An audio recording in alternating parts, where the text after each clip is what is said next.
So coming off the back of our last chat about the Mondeo no longer being a model that's being made, what other cars from the annals of history would you, well, obviously no longer exist, would you want to come back? Ooh, that's a really good question, actually. That's a really good question. I've got... Well, there's... That was unexpected. Yeah. Well, that was one for the blooper reel. I hope you enjoyed that.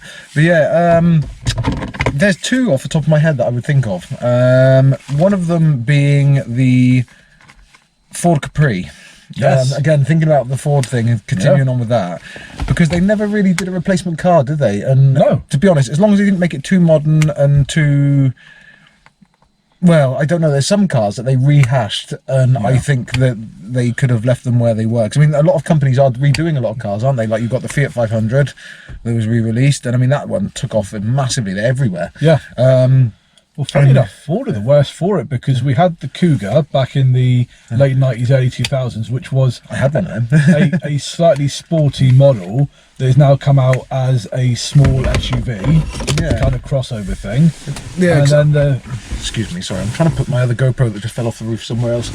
There we are, sorted. Happy days. But yeah, I actually had one of the previous ones. But yeah, they've re-released that.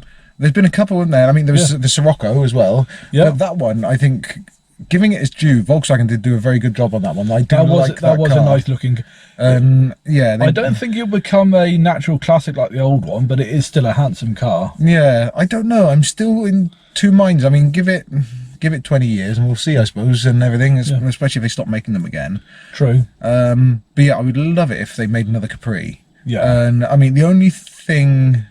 I suppose you could argue that the new Mustang is like the new Capri. True, yeah. But I don't know, because it's still a Mustang, isn't it? It's a different kettle of fish, but it's similar. I suppose that is the new version. But it's, yeah, that's one. The other one, but then I've heard rumours they're redoing it, but electric. So I don't know how I feel about it, is the Opel Manta. Oh, no, I didn't realise they were thinking of redoing that. Yeah, I've seen a few things online. I don't know how true it is, but I've seen a few things online, a few pictures of this electric Opel Manta, which looks really cool, but it doesn't look like the Manta that we remember from the 80s. It doesn't look like the one that was based on the Mark I Cavalier body. So basically it's a new model with the same name then? No, it actually looks a bit like the old Opel Ascona. Oh, really? That sort of thing. Or it looks a bit like the Opel Ascona, it reminds me of.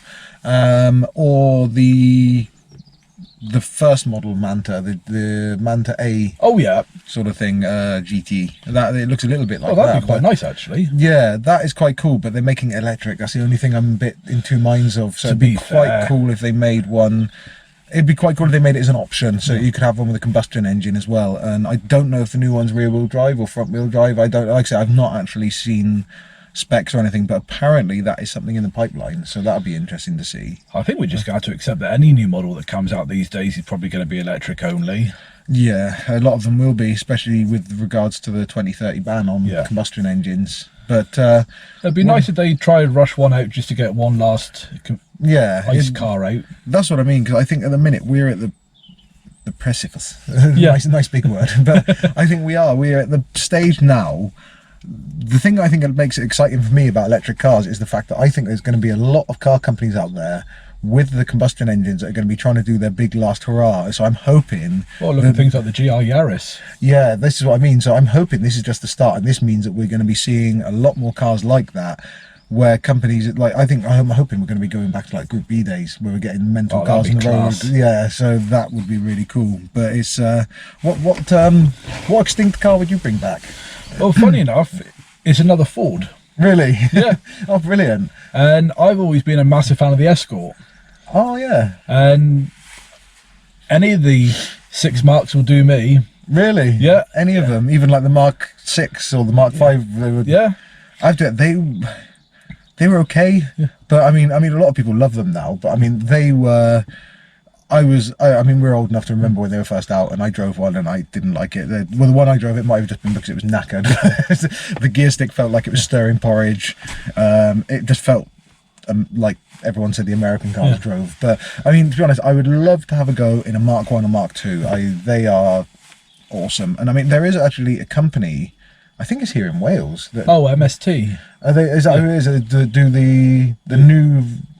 the new Mark 1s and Mark 2s sort of thing. They're brand spanking new cars, but they're based on the old I think if you've got the car already, they'll customize it to, I mean, they've got a couple different levels of customization they do. But also, if you haven't got the car, there's enough heritage parts and bits and pieces still being made now. They can basically make you a Mark 1 or Mark 2 Escort just from brand new bits. So it is essentially like having a brand new Mark 1 or Mark 2 Escort. Fantastic. Because I don't know if you still can, but I know years ago when we were apprentices, me and Andy, like one of my friends, he was a massive Mini fan. Yeah. And it worked out that you could look in the back of the Mini Mags you could get, and you could order body shells, subframes, engines, lights, wiring looms, anything you could think of to make a Mini. Because I know he always said that his dream was to order all of those parts and build his own brand spanking new Mark 1 Mini from the ground up, and that was always his dream. And it was mad to look back through the back of the magazines, and you could buy all the parts to do it. I mean, I suppose it would just end up on a Q plate or something like that. Well, to be fair, the guys who are doing Project Binky, they had a Mini, and then because most of it was rotten, they replaced it with heritage parts. So the wings, the floor, the roof, everything like that, basically brand new. Fantastic. So yeah, I think they're getting that way with a lot of cars now, where you can basically make your own new version of an old car as such. Yeah, I do quite like that, because it means that because that is one thing that I think, I mean, again, going off topic a bit, like going back into our electric car video that we did, I mean, I think that's one thing that, I mean, originally it did bother me a little bit, is I thought we are losing the history of all the cars we've got on the road now. But I don't think we will, because there's enough people out there like us who love our cars and enjoy our cars enough that I think there will always be somebody out there who will keep one going just because it's something they love, which is one good thing. And it does seem like there is still people out there doing the heritage side of things enough. And the cars that we remember everywhere when we were growing up are now becoming classics, retros, things like that.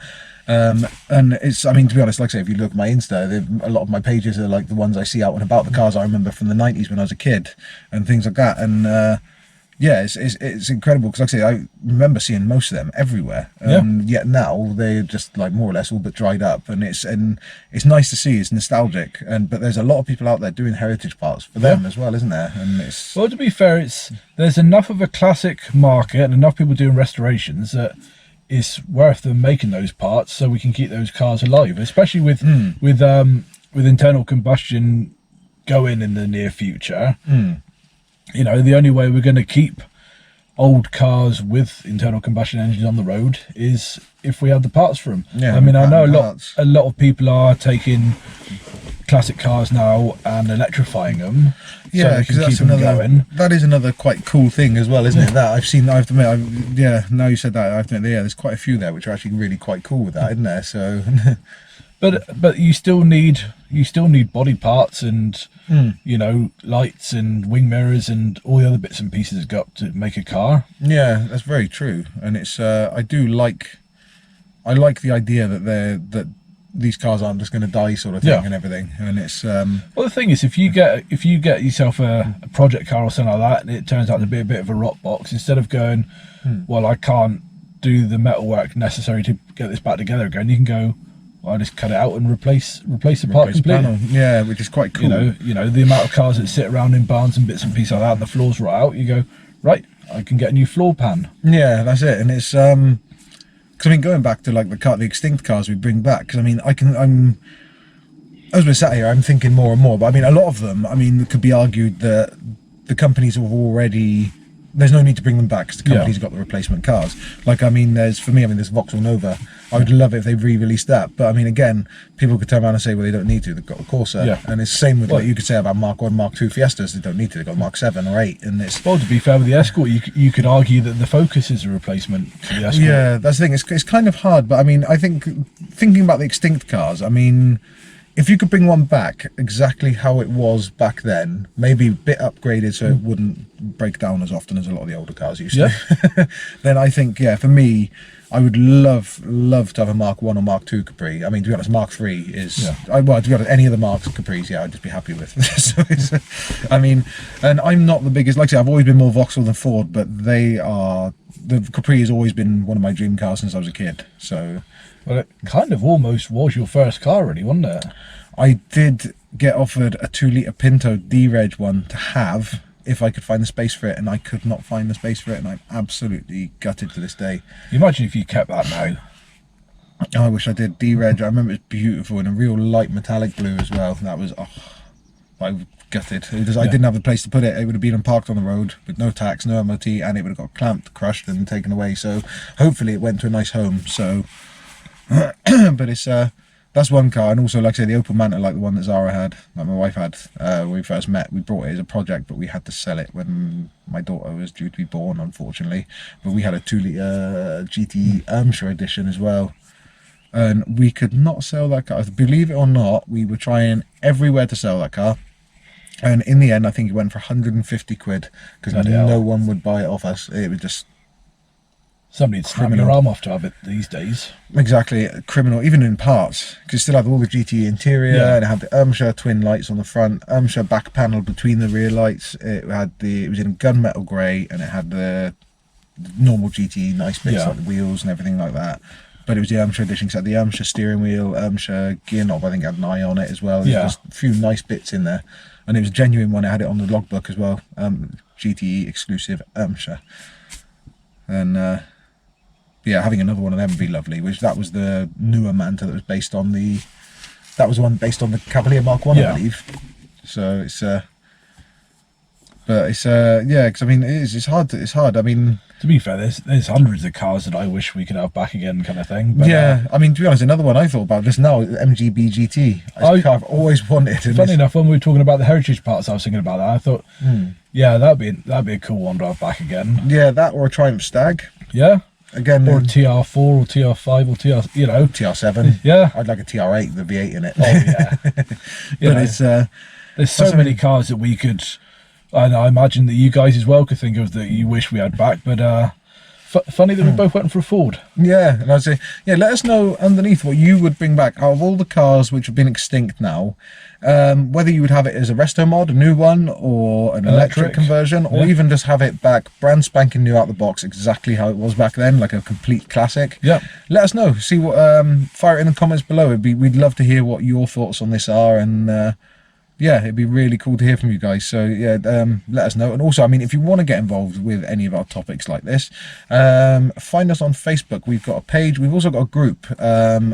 It's been a bit quiet recently, but I do plan on, as we release the videos, start asking people in there, just to make it so we're a bit more interactive with you guys who are watching us, which should also, if you want to suggest any topics for us to talk about in the future, that would be the best way to get hold of us. Yeah, through Facebook or through, I mean, I'm on YouTube Instagram. Comments. Yeah, YouTube comments. I believe you should be able to send a message to me, which should come through my emails if you want to through this as well, if you didn't want it to be a public comment. Also, like I say, I do have Instagram, which is at wolf_kiff, and I'm on TikTok as well, which is wolfkiffworkshop. And basically, if you search anything with search hashtag wolfkiffworkshop, and you'll find everything, because I hashtag everything. Yeah. So but yeah, thanks guys, I hope you've enjoyed this one, and I hope we haven't bored you too much, but yeah, let us know what you think. Thanks. Cheers, guys.